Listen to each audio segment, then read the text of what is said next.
What's going on, people? Myke C-Town here with an episode of Records and Ramblings. Before we get into the records, let's do a teeny bit of rambling. The next video is going to be the Patreon only voted out of my Element video. So that one's going to be a very special one because the pick is interesting. So I want to give a special shout out to my Patreon supporters for giving me something, I don't know, weird to talk about. But that's it. Thank you guys for being Patreon supporters. You guys are all fucking awesome. And yeah, let's get into the records. The first record I'm going to show on this edition of Records and Ramblings, this is Aesop Rock and Tobacco with Malibu Ken. This came out a few years ago, actually, but I did a review on my channel that you can go and check out if you want a sort of in-depth analysis of this. But yeah, anytime you find Aesop Rock on an album, you know you're in for some really, really good raps.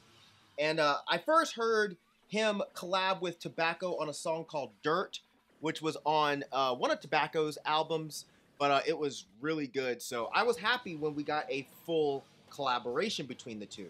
This layout is actually really ridiculous. I try to be careful here, but it comes with this mask that you can pop out.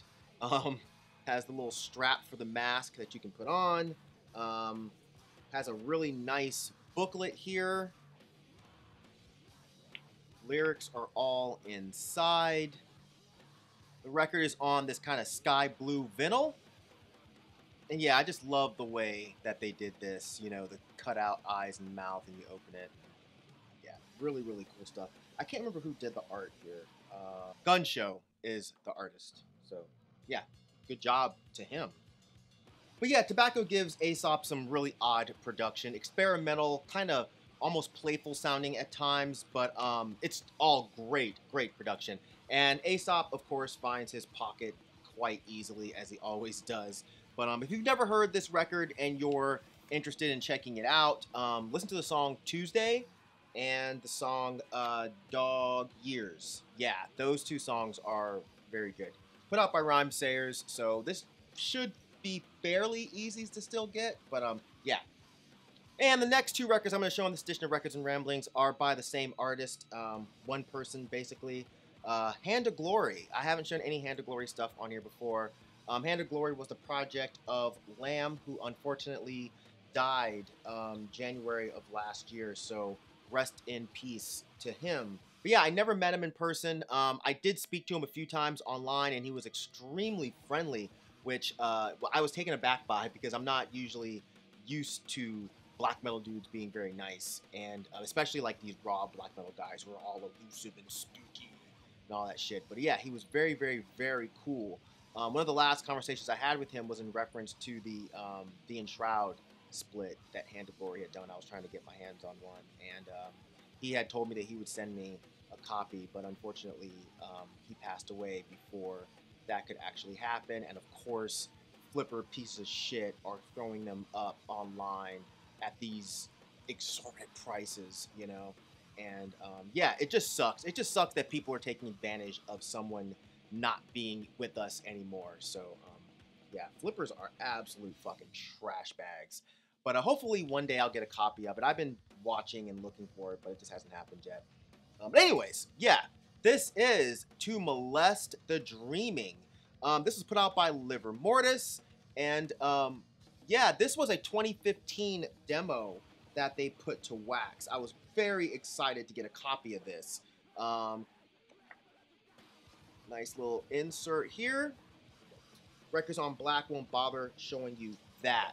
If you're into raw black metal and you've not heard Hand of Glory, you should definitely check out anything you can find. It's some truly ugly and depraved shit. Very drowned out and gross sounding. You know, it really sounds like it was recorded on a boombox in a dark, damp basement in the absolute best way possible, because I absolutely love this stuff. And this record here is Ceaseless Negation of Color and Joy, which I love that title. But this actually came out in 2020. More depraved and ugly sounding black metal. Very raw, very gross. But this one is actually, in my opinion, the best work that Lamb ever did. The riffs here, to me, are better than on To Molest the Dreaming. Or at least, like, you can make them out a bit more. But yeah, this is some awesome stuff. Funny, when I first heard this, when it came out in 2020, I'd read that it was a 2019 demo, so I didn't put it on my best of the year list, which it should have gone on there, because this, I wore this shit out when I first found it. But yeah, this is such a good record. But yeah, this was actually put out by Liver Mortis, but it was also kind of a split with Lamb's own label he was trying to get going, Unseen Forest Patriot. But yeah, shout out to Liver Mortis for actually taking up the reins and dealing with this and sending all of these records out, because this came out after Lamb's passing, and he kind of had to deal with sending all this. I'm sure that was super difficult, dealing with all of these orders right after your friend just passed. So yeah, man, props to him. Um, Anyways, yeah, rest in peace once again to Lamb, and Hand of Glory. And if anybody knows where I can get a not ridiculously priced copy of either of the two splits, let me know. And the shirts. I missed the shirts as well. I just totally fucked up on a lot of shit. But yeah, yeah. Anyways, let's move on. So speaking of friends, yeah, this is Infestment with Human Alter. This actually has Human Alter and the Maggots in Your Brain demo on one record. This is one of the many projects by my buddy Justin Stubbs, who's also in Father Foul and Combination. He's also here on YouTube, so make sure you go check him out. His videos are great, even though the motherfucker doesn't fucking upload very often. But yeah, when he does upload, it's a good ass time. But yeah, this is Justin as well as Wayne. Wayne also plays in Combination, and he plays drums on this. But yeah, this is Justin doing what Justin does best. Really fucking gross and ugly death metal. Disgusting, brutal, nasty death metal. I love this kind of shit. This filthy stuff. You know, it makes me happy. But yeah, if you like old era Cannibal Corpse, this is right up your alley. You know what I'm saying? It's really, really, really good. This is the insert. Hopefully you guys can sort of see that. There is the man himself. But yeah, if you want to check this out, go listen to the song "In Your Flesh." The opening riff on that is just, and yeah. And the record's on Gray Marble. I don't know what this was limited to.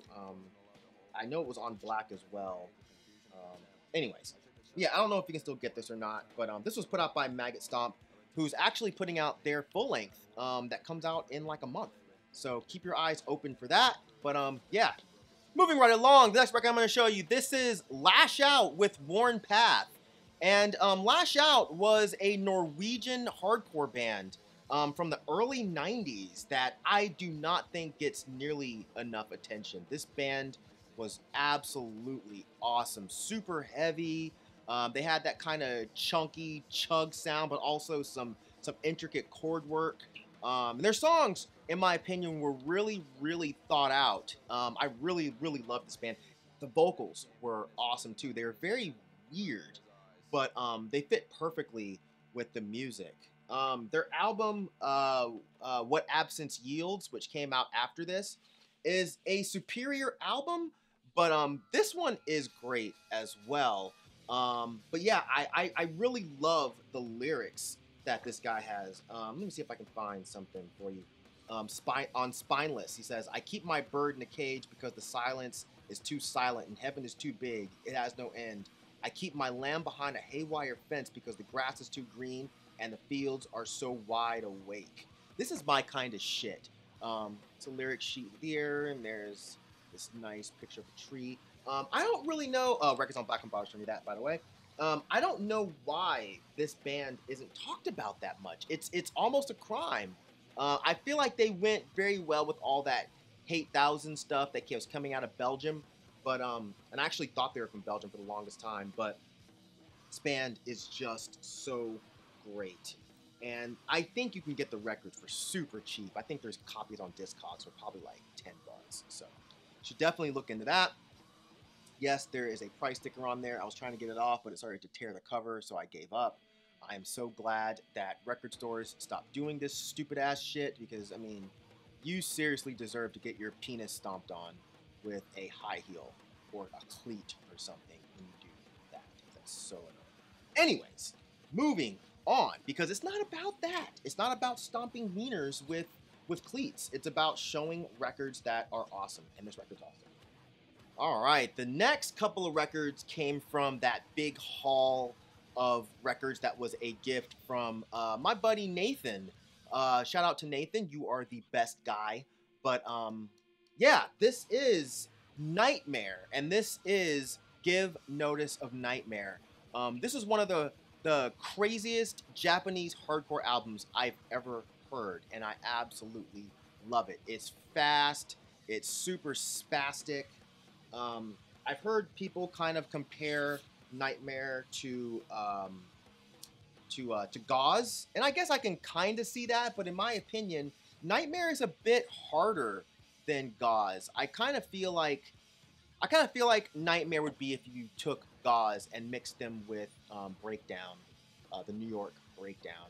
I feel like you kind of get an idea. But yeah, this came out in 1990. Lyrics aren't here. Most of them are in Japanese, but there is a song called Dick.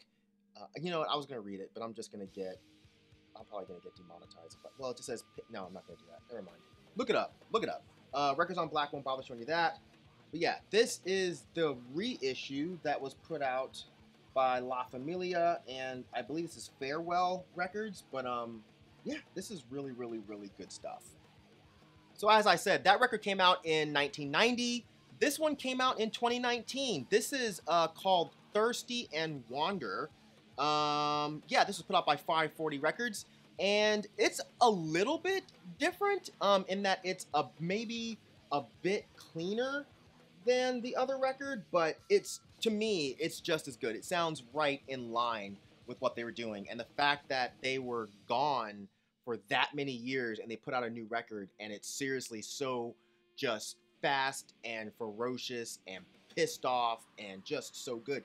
It's incredible to me. But lyrics here, these are actually in English and Japanese on the inside, if you can see that. Records on Black won't bother showing you that.